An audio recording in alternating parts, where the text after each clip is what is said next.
The difference between something that's good and something that's God. So, as I was making preparations to go to Paris, I realized that there's a couple of things that many of you did not know. The first thing is that I actually planned as of probably about March of this year to teach next year. I was a New York City public school teacher. I loved it. I loved my kids. I loved my school. There was absolutely nothing wrong. I was actually having doors of opportunity open to me. I had gotten accepted for a fellowship at Stanford University. I got tenured for New York City public schools, which means I could have had a job for as long as I wanted it. I had just signed my first lease and got my first New York City studio apartment.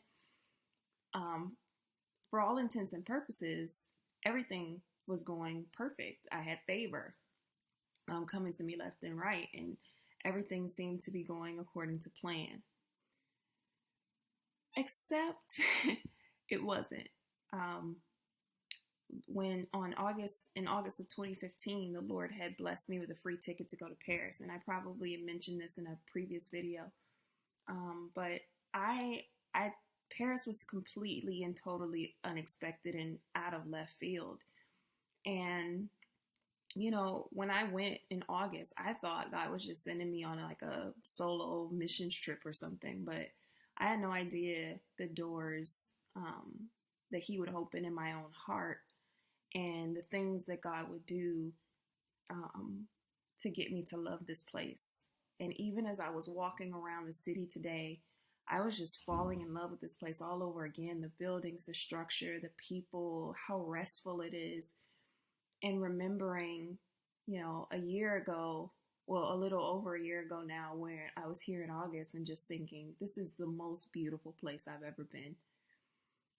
So what's the difference between something that's good and something that's God? We hear stuff like that all the time. And really, I hate cliches like that because, people usually are trying to like be super spiritual. Is it good or is it God? I don't like that.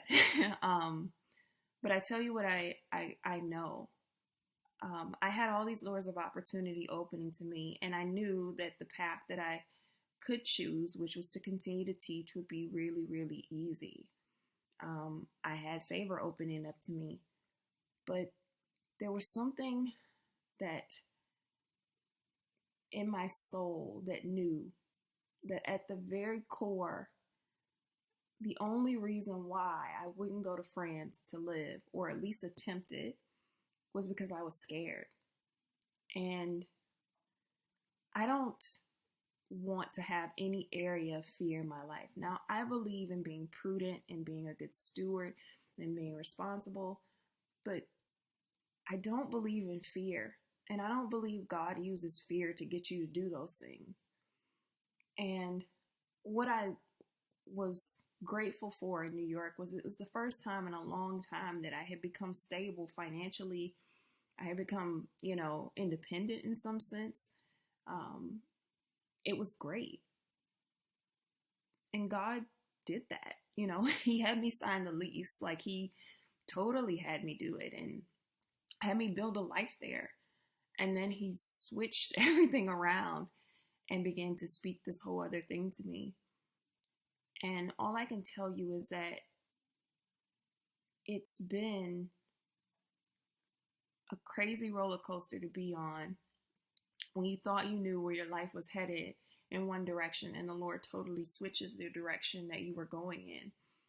It can make you feel like you don't know what you're doing. It can make you feel irresponsible. It can make you feel crazy. But all I can tell you is that there's nothing like doing the scary thing, doing the thing that God told you to do, even if it doesn't even make sense to you. And there were plenty of days, plenty of nights that I would sit in my apartment in New York and be like, this is the craziest thing I have ever done. I am trying to sell all my stuff to go to a place where I don't have a job and I have no source of income and I have no idea why I'm even going there. This is crazy. But I can tell you this, And this is me being honest. I got on the plane. I was getting like I grabbed all my stuff to get it onto the plane, like, to go up to the little line so I could check in.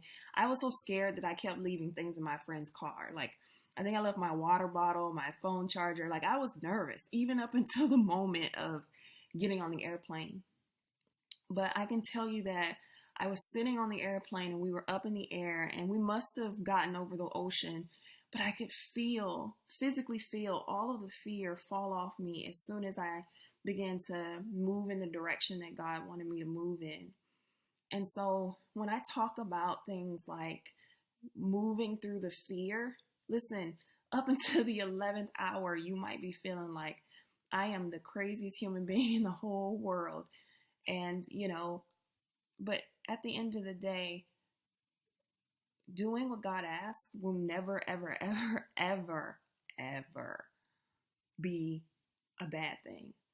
And it's not about, everything working out perfectly. It's not about having all the money you need. It's not about, having all the ducks in a row. It's about living the adventure. And if you want to live long and see good days, trusting in the Father is the best thing that you can possibly do. And as I've been here for less than a week now, today I went to the Louvre just because God told me, and I sat there and I just wrote. And I've gotten to be still here in a way that I haven't been in a long time. And I'm just so grateful for that.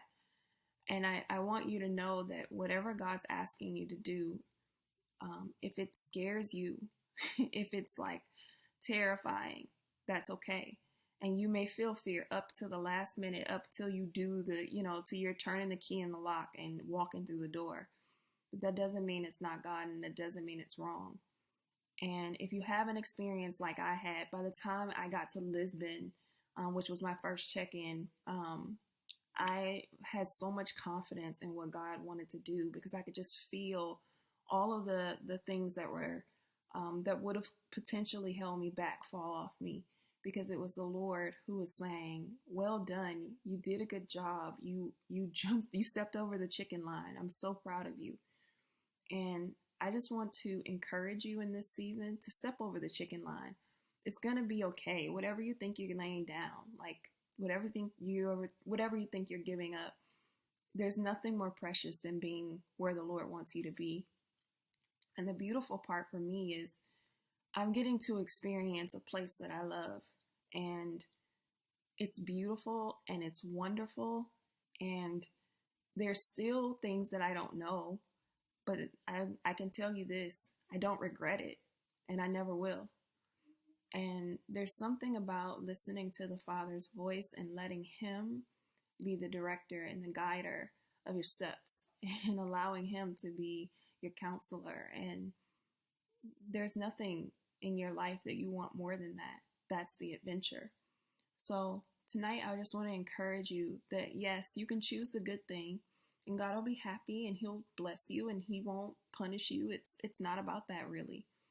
Or you can choose the God thing, the God that says that if you step out on the water, you can come to me. If you get in the boat with me, we're going to the other side. And that kind of life of adventure isn't experienced by staying in the boat or staying on the shore. It's only experienced by stepping out of the boat and walking on water.